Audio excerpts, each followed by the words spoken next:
So many questions about why Jefferson and Orleans parishes were left off that list. And we are getting the facts about how the process works to get federal aid. WDSU investigative reporter Aubrey Killian has more on this and the fight to secure more funding. Aubrey. Hey there, Gina. So I spoke with a lot of people today. They say that federal aid, especially here in Kenner, it will be crucial. Do you think Jefferson Parish and Kenner should already be on the list?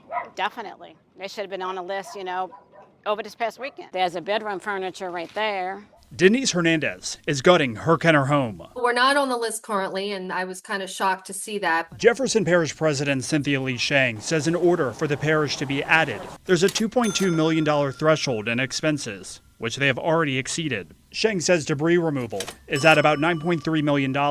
Emergency protective measures for things like supplies, equipment, and fuel, that's at about $4.2 million.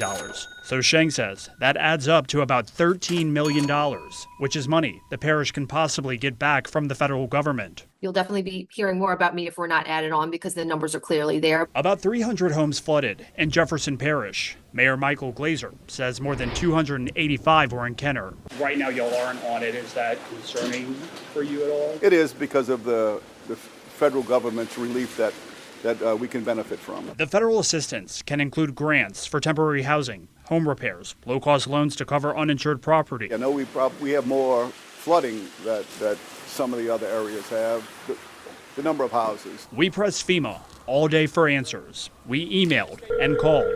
We were told they were working to make a rep available for an interview. They did not respond to our specific questions, but sent a statement that reads in part that more parishes may be added. We also spoke with Congressman Troy Carter and asked why Jefferson and Orleans parishes were not on the list. As far as I'm concerned, everyone would be on the list. We also asked Mayor LaToya Cantrell's office for an on-camera interview and asking why Orleans Parish is not on the list. A spokesperson wrote, "We will reply as soon as we can." We did speak with Councilwoman Helena Moreno. Usually the disaster declarations are if people, if there's a certain amount of your population that, has significant damage to the homes, where you need housing assistance, where you need food assistance, overall essential supply assistance.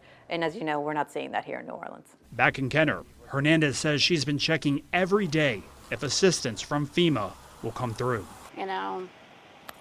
It's in your heart not to leave because it's your family home.